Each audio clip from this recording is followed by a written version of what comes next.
e vou passar então agora ao Ivo e vamos viajar até à Islândia, que vai ser de certeza uma delícia para todos ouvirmos aquilo que o Ivo nos tem para dizer sobre a Islândia. Ivo, o tempo é seu. Olá, olá Cristina, eu penso que todos me estão a ouvir.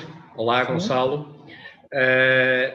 Bom, em primeiro eu queria desejar então uma boa tarde, quase boa noite a todas as senhoras e a todos os senhores. Eu não sei se está alguém presente que já tenha ido até à Islândia,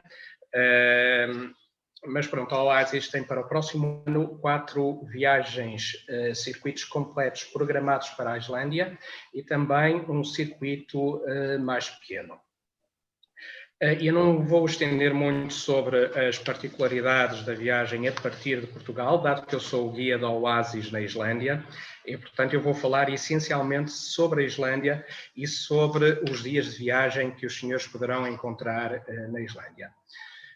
Posto isto, então, vamos compartilhar o PowerPoint com todos. Agora vamos ver se tudo está, então, correto. Muito bem, penso que sim. Penso que dá para ver. Muito bem. Então, nós vamos ter 4 partidas no próximo ano para a Islândia.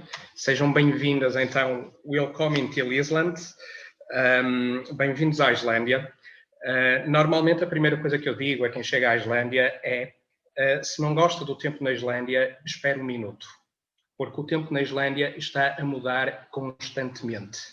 Ou seja, nós podemos ter as 4, tal como nos Açores, podemos ter as 4 estações apenas num só dia.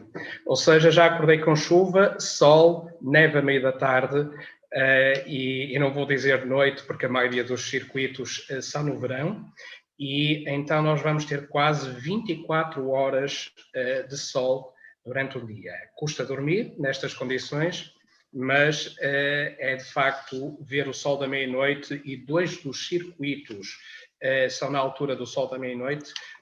As senhoras e os senhores vão poder ver o sol da meia-noite. Já agora referir que a Islândia, como introdução, tem 103 mil km², quer isto dizer que é cerca de 8% maior do que o território de Portugal continental. E reparem que enquanto Portugal tem 10 milhões e meio de habitantes, a Islândia tem 340 mil habitantes. Isto quer dizer que grande parte do território islandês é desértico. E isto é importante até porque nós estamos a passar uma fase complicada com a pandemia. Isto quer dizer que é um destino extremamente interessante, não só por ser um destino de natureza, mas porque nós vamos andar durante uma semana. E podem ver aqui no nosso mapa que nós fazemos uma volta quase completa à Islândia, deixamos apenas aqui de lado a costa oeste e também os fiordes do oeste e fazemos aquilo que chama o Ring Road, portanto que faz um circuito em redor da Islândia, onde nós temos uma diversidade de paisagens muito grande. Dentro desta diversidade de paisagens, referir que há uma característica muito interessante, é que a Islândia não tem floresta. Ou seja, a vegetação autóctone, aborígene, e que é própria da Islândia, é praticamente a bétula. Obviamente também a tundra, obviamente tudo aquilo que é vegetação rasteira em altas latitudes, e temos essencialmente as bétulas, a bétula nanas, a bétula pubans. Isto também faz com que os islandeses digam sempre o seguinte: se estiver perdido numa floresta islandesa, stand up, levante-se, porque as bétulas são uma vegetação, são árvores não muito altas e, portanto, se nos levantarmos, poderemos ver à distância aquilo que temos à distância. Apesar disso, a Islândia tem uma diversidade muito grande porque vive entre uma dicotomia, que é a dicotomia entre o gelo e o fogo. Se é verdade que a Islândia é uma ilha vulcânica, a verdade é que se nós pensarmos em outras ilhas vulcânicas, vamos ver que elas são praticamente redondas, mas a Islândia é completamente recortada. e isso é então pela ação do gelo. E isto é a grande beleza da Islândia, esta dicotomia entre estas duas grandes forças antagónicas que desde a origem, e nós estamos a falar no território europeu que foi não só colonizado mais recentemente, porque isso é muito recente, é a partir do século VIII, século IX, que a Islândia começa a ser povoada, mas em termos geológicos, a Islândia apenas foi formada há cerca de 20 milhões, ou começou a ser formada, porque continua em formação, 20 milhões de anos atrás. Ou seja, nós temos uma ilha geologicamente recente, uma ilha povoada também recentemente por aquilo que denominamos de vikings. Eu não vou entrar aqui porque o nosso tempo é muito curto para referir se as denominações são corretas ou não. Isso eu vou esperar que os senhores cheguem à Islândia para então podermos falar porquê e porque é que eu não gosto muito desta palavra, os vikings, mas é assim que foi popularizado. Os nórdicos, para mim é mais correto, ou os homens do norte, mas pronto. Vamos avançar e dizer essencialmente que, de facto, tudo é muito recente na Islândia e tudo continua ainda em formação.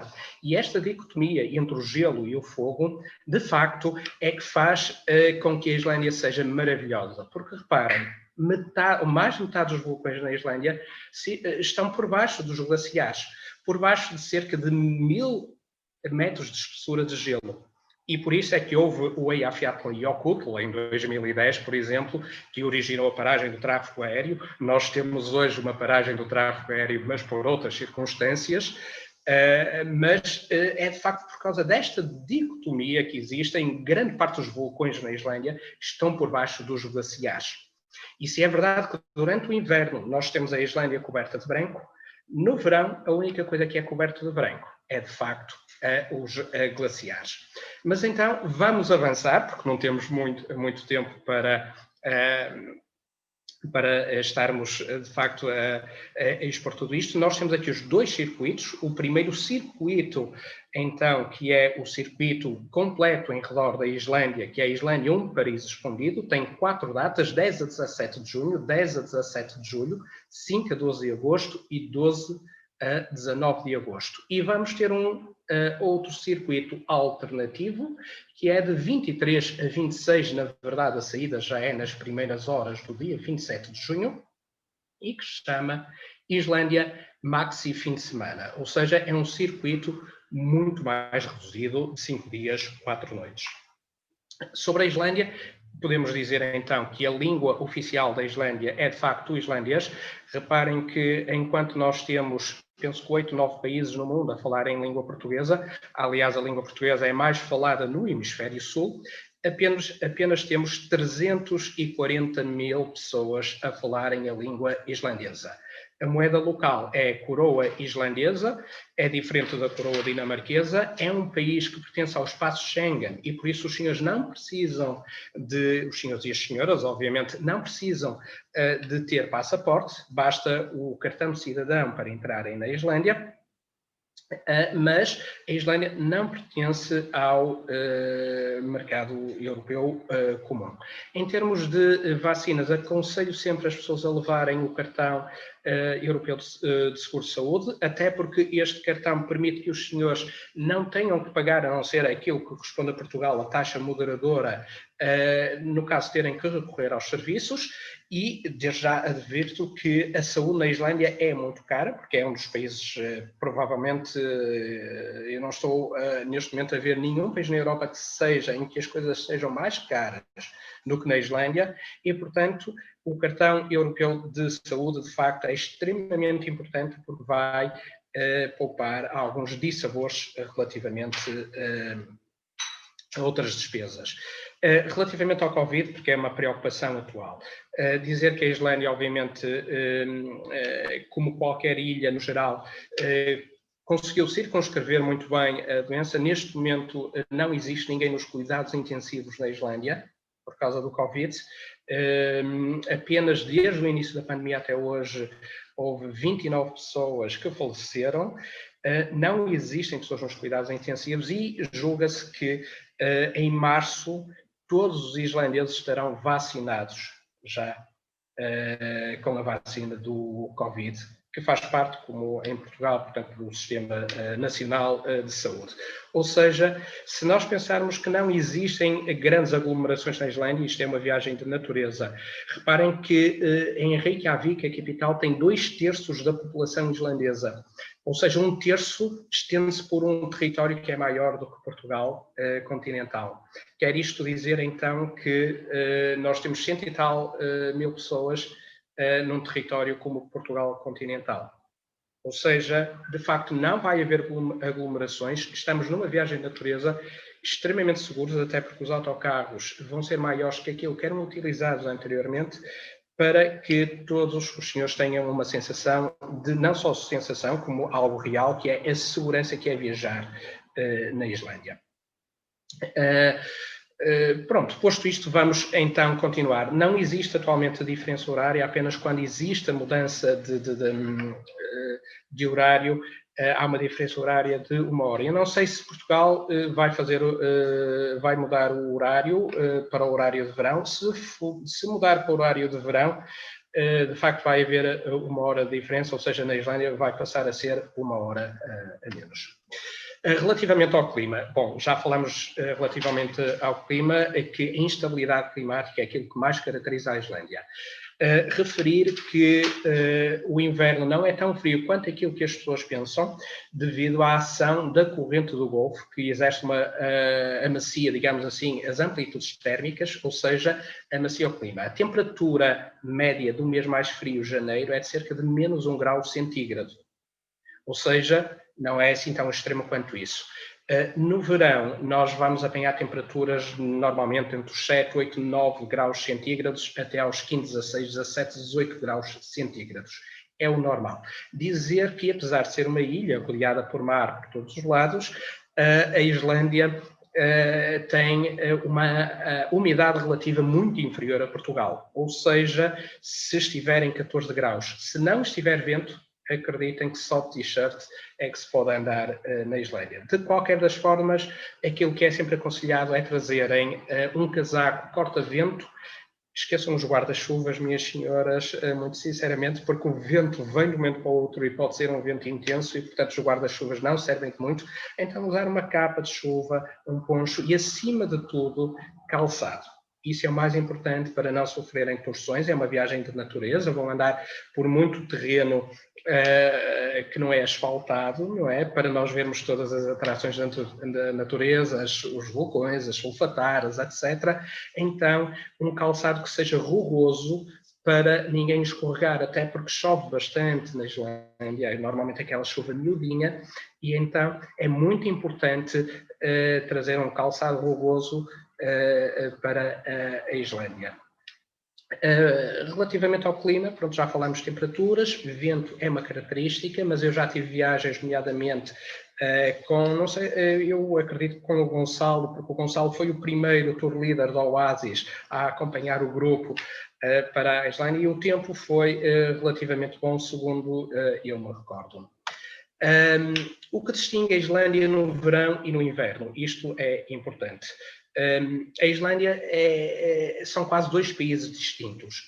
Para quem gosta do folclore, das lendas que são importantíssimas, trolls, elfos, bruxas, etc., isto é das partes mais interessantes de uma viagem na Islândia, obviamente que o inverno é mais místico.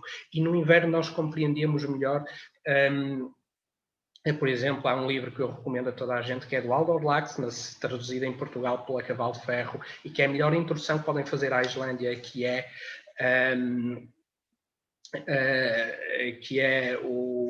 aliás, existem 3 traduzidos do Halldór Laxness, mas este é o Gente Independente.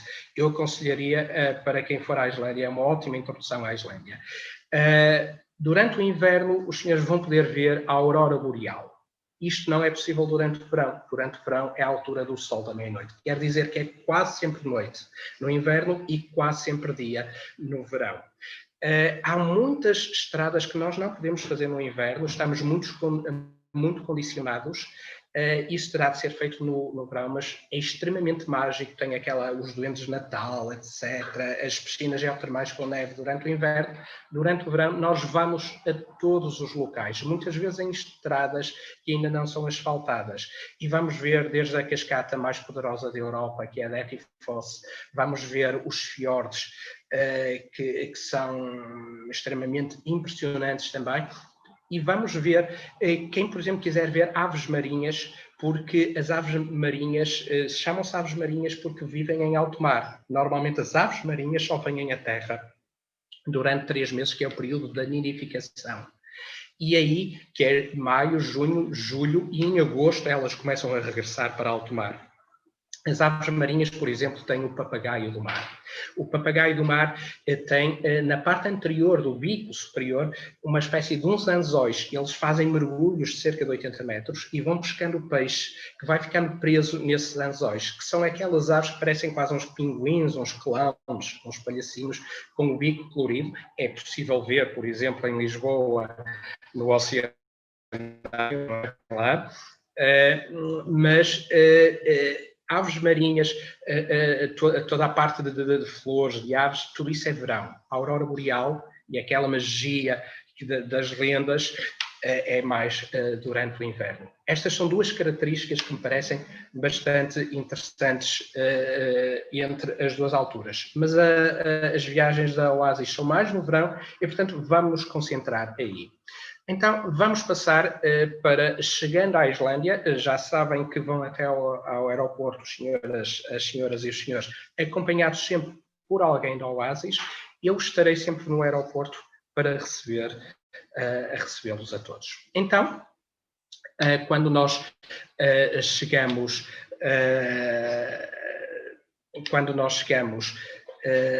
ou quando os senhores chegam e as senhoras chegam à Islândia, nós vamos para Reykjavik, a capital da Islândia. E então temos alguns pontos importantes. Primeiro, Hallgrímskirkja, que é a catedral luterana de Reykjavik. Vamos ter também Solfáride, uma escultura em alumínio. Depois falaremos quando chegarem à Islândia, porque eu espero que todas as senhoras e todos os senhores que estão neste momento a ver a live no próximo ano viajem até à Islândia, obviamente, e então vão ver uma escultura em alumínio. O alumínio, depois vamos falar, é importante porque existem várias fábricas de transformação de alumínio que são importantes num país que está à frente em termos ecológicos de muitos dos países que geralmente se visitam, mas existem as fábricas de alumínio, não vou estender sobre isso. O Solfáride é uma escultura em alumínio. Depois vamos então ver o Lago Tjornin. Vamos ao Museu Nacional para que possam conhecer um pouco da história do povoamento da Islândia a partir do século IX depois de Cristo até aos dias atuais, nomeadamente sobre o povoamento dos nórdicos, dos vikings à ilha. E depois vamos então ter uma perspectiva daquilo que é a capital e o porquê Reykjavik significa Reykjafumos, Vik Baía dos Fumos em língua portuguesa.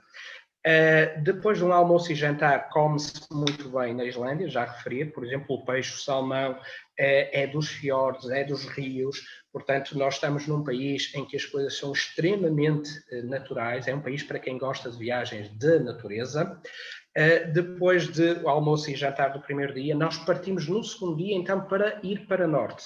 São cerca de 400 quilómetros de viagem, parece muito, e é, obviamente, dentro de um autocarro, mas acreditem que vamos falar de muitas histórias e ver muitas paisagens diferentes. E eu vou referir essencialmente no segundo dia aquilo que nós temos aqui, reparem, que é as casas de turfa. Neste momento era uma antiga quinta tradicional da Islândia e a turfa era um material extremamente barato, até porque não existia muita madeira, a rocha vulcânica tem algumas limitações e a turfa isola muito bem os interiores das casas, apesar de também ter algumas debilidades, como por exemplo a ação da chuva muito rapidamente destrói a turfa e portanto necessita de que as casas estejam sempre a ser reconstruídas. Mas o isolamento, os senhores vão ver, é extremo, é muito bom, e nós vamos ver estas quintas tradicionais, as turf house, ou seja, e ver como é que elas se distribuíam. Depois da visita ao Glambear, vamos passar pelos picos de Oxenad Alur e vamos até à segunda cidade da Islândia, que é Akureyri. Eu morei muito tempo em Akureyri e, portanto, tenho uma ligação efetiva com a cidade. Tem a estação de esqui, é uma cidade cultural também, porque tem muitas galerias, tem apenas 18 mil habitantes, mas reparem-se, 2/3 da população estão em Reykjavik. Todos os povoamentos que vamos passar vão ter 600 habitantes, 400 habitantes, 100 habitantes, e quando passar o autocarro do Oasis, terão em vez de 100, 130 durante alguns minutos. Mas, portanto, vamos andar pela natureza, essencialmente, porque as aglomerações onde vivem as pessoas, comparativamente, são, obviamente, povoações muito pequenas. Então, ficamos na segunda noite em Akureyri e vamos passar no terceiro dia para visitar, então, desde Akureyri até ao Lago Mývatn. É um dia muito interessante porque nós, neste dia, vamos ter primeiro as quedas de Godafoss, que são estas quedas de água que podem ver aqui. Goda, deuses, Foss. Sempre que virem nos mapas da Islândia, Foss significa cascata, quer isto dizer cascata dos deuses. E cascata dos deuses porque no ano 1000 depois de Cristo foi introduzido em Thingvellir, no sul da Islândia, onde era o antigo parlamento, o cristianismo na Islândia. E reza a lenda que quando o chefe Sorgeir veio para norte, porque ele era o chefe do distrito de Gjósvatn, aqui onde está agora Foss, ele julgou os deuses, as estátuas dos deuses pagãos nas águas desta cascata. Portanto, simbolicamente é importante para os islandeses. Daqui seguimos para Húsavík, que é onde se faz o whale watching, e os senhores, como opcional, podem também fazer a observação das baleias. Podem ver na Islândia, desde em Húsavík, baleia azul, baleia corcunda ou baleia de bossa, humpback whales, jubarte. Podem ver a baleia anã, podem ver a baleia cinzenta, enfim, golfinhos, mas golfinhos vêm no Tejo, não vão à Islândia para ver golfinhos e, portanto, têm uma série de baleias que podem ver na Islândia. Depois vão ao Osvirgi Canyon, que segundo reza a lenda também foi o Gleipnir, o Sleipnir, o cavalo do deus nórdico Odin, que colocou lá a sua pata, porque o canyon tem o formato da pata de um cavalo. Eu não vou estender, senão não tenho tempo para muitas histórias e, portanto, vamos prosseguir viagem. E esta noite nós vamos passar aqui em Húsavík ou no Lago Mývatn, depende dos grupos, porque existem poucos hotéis na Islândia, e isto é algo que as pessoas têm que ter também noção. É um país com 340 mil habitantes e, portanto, de grupo para grupo, umas vezes ficamos na cidade de Húsavík, ou noutros grupos nós vimos dormir para o Lago Mývatn. E eu vou apanhar a deixa, dormindo no Lago Mývatn, porque depois do Lago Mývatn, então, vamos partir para o quarto dia de viagem. E no quarto dia de viagem, nós temos no Lago Mývatn as pseudocrateras de Skútustaðir. Pseudocrateras e não crateras porquê? Porque não existe uma conduta por onde o magma ascende. Então, isto quer dizer que, na verdade, parecem crateras vulcânicas, mas não o são. São, quando a lava desceu dos vulcões até ao lago, ela começou a borbulhar, a lava quente em contacto com a água fria do lago. E, ao borbulhar, solidificou em forma de bolha, de cratera. Ou seja, não foi formada por uma conduta de magma e, por isso, se chama pseudocrateras de Skútustaðir. E nós vamos fazer depois todo o lago e ver estas construções basálticas de Dimmuborgir, por exemplo, que é onde aparecem os duendes de Natal, por exemplo, e os elfos, um local élfico. Os senhores, se não acreditam em elfos, acreditem que os vão ver na Islândia. E depois temos também a cratera de Hverfjall, que é uma cratera circular com um perímetro de 1000 metros e com mais 130 metros de profundidade. Temos as sulfataras de Naumaskar, temos algumas sulfataras nos Açores. Aliás, toda a tecnologia da geotermia que está a acontecer nos Açores e toda são os islandeses que lá estão. Portanto, porque são países muito similares. O rift que passa nos Açores é o mesmo que passa na Islândia, que é parte das duas placas tectónicas, a euroasiática e a americana. E temos depois também as piscinas geotermais, então, de Mývatn, onde opcionalmente poderão tomar um banho. Vou já passar, porque o tempo está a voar, para o quinto dia de viagem, desde o lago... Portanto, o Lago Mývatn, nós fomos até a cascata de Dettifoss, que é a mais poderosa da Europa, atravessamos os desertos islandeses e viemos dormir até Egilsstaðir, quarto dia.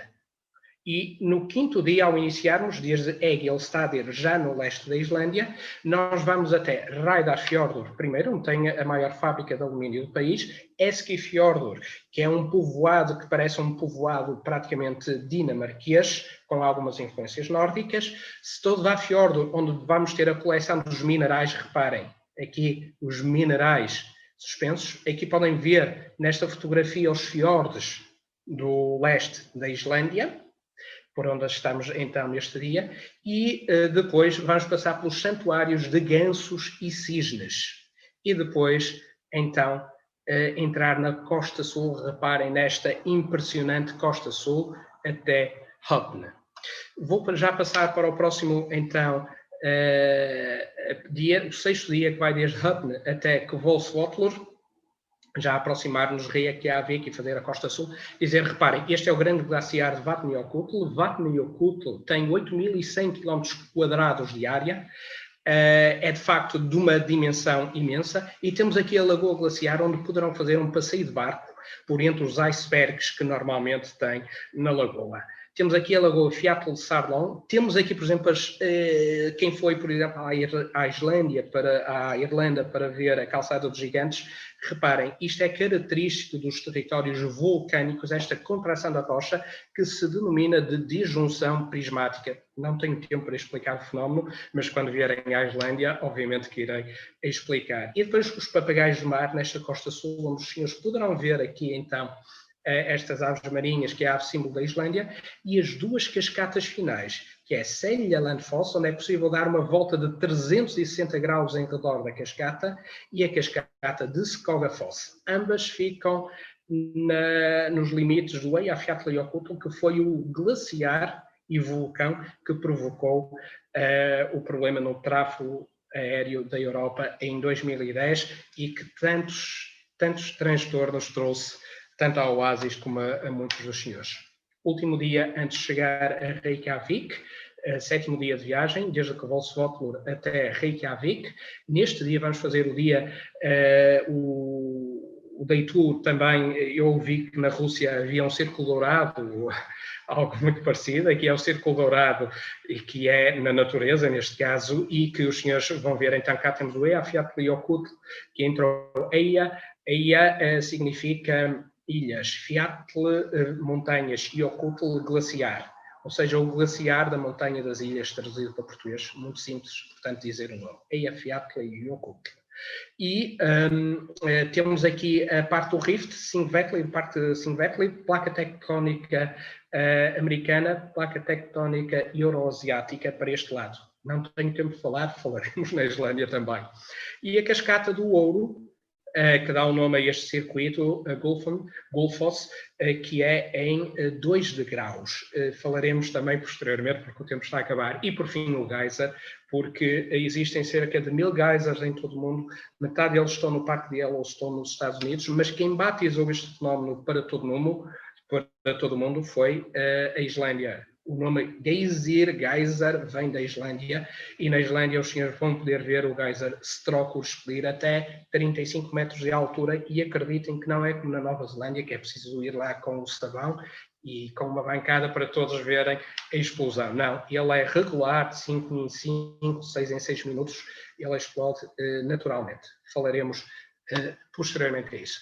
Depois, no último dia de viagem, temos de Reykjavik para o aeroporto, para regressarem a Portugal, e cá temos uma das maiores atrações, que é a Blue Lagoon, como podem reparar, lindíssima, com uma mistura de água salgada do mar, porque fica numa península que foi recoberta por lava durante o século XIII, recoberta por lava. Então é uma mistura de água da chuva em contacto com o magma vulcânico, com a rocha quente, portanto está aqui na piscina a cerca de 40 graus centígrados, misturado com água salgada, ou seja, tem uma série de propriedades, desde sílica até inúmeras propriedades. Não tenho mais tempo para estar, de facto, a explicar, apenas dizer às senhoras, porque eu costumo sempre dizer isto na viagem, que é: eu normalmente aguardo que as pessoas saiam da piscina, e quando as senhoras saírem da piscina vão ter que chamar por mim, porque dizem que a água tem poderes rejuvenescedores. Eu tenho 135 anos de idade e podem reparar, devido a muitos banhos na Blue Lagoon, pareço que tenho menos 20 ou 30 anos, e, portanto, para reconhecer as pessoas depois vão ter que me dizer. E pronto, depois desta viagem em redor da Islândia, temos aqui alguns dos grupos que foram até à Islândia, alguns dos clientes do Oasis, e eu espero que este ano possa receber muitos daqueles que estão a assistir então a esta live. E eu agora vou passar ao Gonçalo ou à Cristina para que possam colocar alguma pergunta. Sim, cá estou eu. Entretanto, das várias questões colocadas aqui, algumas tinham a ver com as datas das partidas, com os valores das partidas, já fui respondendo. Uma das perguntas era sobre porque é que nós não podemos ver as auroras boreais durante os nossos circuitos. Enfim, também, logo a seguir a ser feita essa pergunta, o Ivo teve a esclarecer a diferença entre verão e inverno e o facto das auroras boreais serem vistas sobretudo no inverno e, portanto, os nossos circuitos são no verão para aproveitar a luz solar. Portanto, ficou logo esclarecido. E, entretanto, tivemos também alguns comentários que eu agradeço desde já, de pessoas que já estiveram na Islândia connosco e que já estiveram inclusivamente com o Ivo como guia local e, portanto, nomeadamente a dona Antónia Manassas, a dona Isabel Marchante e outras pessoas que também aqui comentaram que tinham gostado muito de ir à Islândia e que tinham adorado o Ivo como guia para lhes mostrar o país. Portanto, muito obrigada ao Ivo por dar essa boa imagem do país e obrigada a quem já foi com a nossa companhia e que gostou. Obrigado pela vossa companhia. Entretanto, tenho aqui também alguém a dizer que ficaria horas a ouvir o Ivo. Pois é, não temos horas para ficar a ouvir o Ivo, é pena. E uma pergunta também de quando é que é quando é que são as próximas lives que nós teremos. Então, teremos na próxima terça-feira, dia 5 de janeiro, que viajaremos até a Albânia, Macedónia e até ao Chipre. E depois, na terça-feira seguinte, dia 12 de janeiro, iremos até à Grécia e à Croácia e Eslovénia. Portanto, são os nossos próximos destinos que esperemos tenhamos a vossa companhia. E enquanto está aqui alguém a dizer que perguntou os valores, mas não obtive resposta, sim, eu já coloquei os valores aqui, dependem das partidas, e as partidas, os valores estão entre 2.976 e 4.224, conforme as partidas. De qualquer maneira, no nosso site estão lá todas as partidas, com os detalhes da duração, do que é que inclui, do que é que não inclui, os valores, os descontos de reserva antecipada, etc. Portanto, www.oasistravel.net, e estão lá todos os detalhes. Entretanto, não havendo mais perguntas, deixem-me só dar aqui uma breve vista de olhos para ver se há aqui mais alguma pergunta. O guia para a Islândia será sempre com o Ivo. Em princípio, todos os nossos grupos na Islândia, efetivamente, o guia local é o Ivo, exceto se ele tiver algum azar nas vésperas. E, portanto, nunca podemos dizer com toda a certeza. Aliás, fazemos o mesmo com os nossos acompanhantes, e quem é viajante habitual da Oasis sabe que muitas vezes nos perguntam quem é que vai acompanhar a viagem X ou a viagem Y. E nós, mesmo quando já sabemos que é o Gonçalo, ou que é o Ivo, ou que quem quer que seja, tentamos até à última não dizer quem é que será o acompanhante, porque pode sempre haver algum contratempo, qualquer pessoa não está livre de ficar doente, de haver algum contratempo, e portanto não gostamos de nos comprometer com quem é que será. Mas, se não houver nenhum contratempo, sim, os nossos grupos na Islândia, o Ivo é sempre o nosso guia local, porque não podiam estar mais bem entregues. E deixe-me cá ver se existe mais aqui alguma mensagem. Sim. Gostei muito da apresentação e gostava de ir um dia, ótimo. Será muito bem-vinda. Teremos todo o prazer. Uma mensagem muito simpática. Muito obrigada, feliz 2021, cheio de maravilhosas viagens com a Oasis Travel. Espero que sim. Esperamos todos que o 2021 seja cheio de viagens e, sobretudo, de saúde pelo mundo inteiro para todos podermos viajar.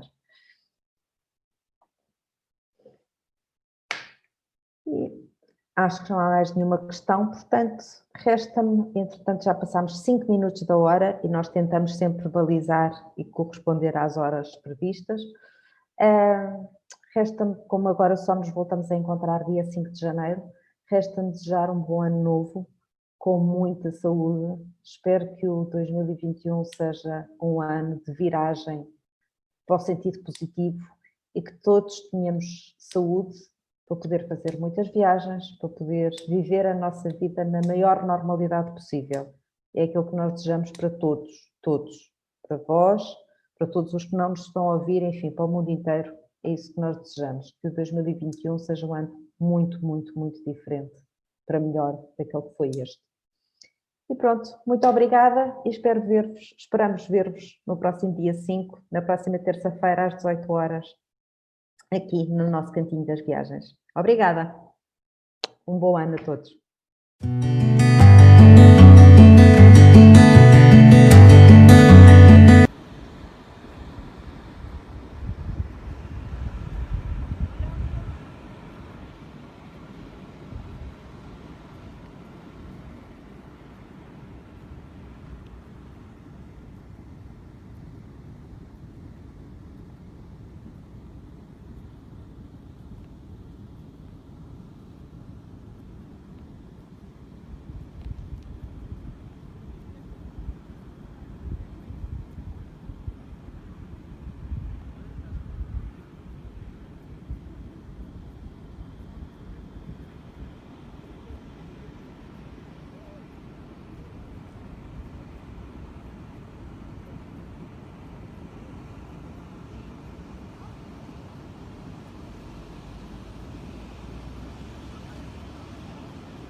Assim estão amostras, não é? Havia muitos acidentes e eles foram obrigados a tapar estes poços.